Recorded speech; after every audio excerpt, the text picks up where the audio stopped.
جیسا کہ آپ سبھی حضرات کو معلوم ہے کہ مردم شماری کا وقت چل رہا ہے اور ملک بھر میں آن لائن آف لائن اس کا سلسلہ شروع ہو چکا ہے۔ یو پی میں جو ابھی اس کی تاریخیں ہیں وہ 7 مئی سے 21 مئی تک کے آن لائن فارم بھرنے کا سلسلہ جاری ہے اور زیادہ تر صوبوں میں ہو چکا ہے، کچھ صوبوں میں ابھی باقی ہے۔ یو پی کے ابھی کچھ دن باقی ہیں۔ جن حضرات نے فارم اپنے نہیں بھرے ہیں اس کو اچھی طرح سے بھر لیں۔ اس کو کس طرح سے بھرنا ہے اس بارے میں چند ضروری اہم باتیں جو ہیں آپ حضرات کے سامنے پیش کرنا ہے۔ سب سے پہلی بات تو یہ ہے کہ یہ فارم آن لائن بھرا جائے گا۔ اس آن لائن فارم بھرنے میں آپ کو 2 چیزوں کی ضرورت ہوگی، ایک تو اپنا موبائل نمبر اور ای میل I D. E mile I D اس میں آپشنل ہے، یعنی ضروری نہیں ہے۔ دوسری بات یہ کہ اس کو بھرنے کے لیے مختلف صوبائی زبانوں میں، علاقائی زبانوں میں آپشن موجود ہیں، انگلش، ہندی، اردو اور کنڑ وغیرہ جو ساؤتھ کی بہت ساری زبانیں ہیں، گجراتی، مراٹھی، اس طرح کی تمام زبانوں میں اس کو بھرنے کا آپشن موجود ہے۔ اسی طرح سے اس کو جو سرکاری ویب سائٹ اس کی ہے جس کا لنک یہاں میں لگا رہا ہوں، اسی طرح سے سیلف انومیریشن اگر آپ وہاں پہ کلک کریں گے تو وہاں پر بھی آپ کو یہ مل جائے گا۔ اس میں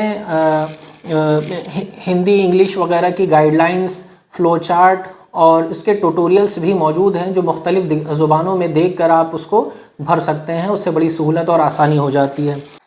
اب یہاں سمجھنے کی باتیں کچھ ضروری اور یہ بھی ہیں کہ جتنے بھی سوالات ہیں اس سوالات کو سمجھ کر کے پہلے اس کی ایک بہت اچھی طرح سے لسٹ بنا لیں۔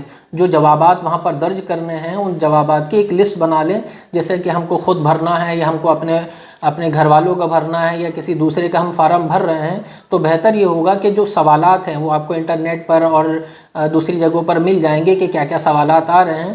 ان سوالات کو اچھی طرح سے سمجھ کر ایک کاغذ پر ان کے جوابات لکھ لیں کہ وہاں پر کیا کیا لکھنا ہے، ورنہ جب آپ بھرنے بیٹھیں گے اگر اس وقت ڈسکشن ہوا تو اس میں تھوڑی سی زحمت کا سبب ہو سکتا ہے۔ اس لیے بہتر ہے کہ اس کو پہلے سے جوابات کو لکھ لیا جائے۔ جیسے اس میں بعض سوالات اس طرح سے پوچھے گئے ہیں کہ گھر کے افراد کتنے ہیں، گھر میں کمرے رہنے لائق کتنے ہیں، اور گھر مٹی کا بنا ہے، پانی کہاں سے آتا ہے، کھانے کا کچن ہے یا نہیں ہے۔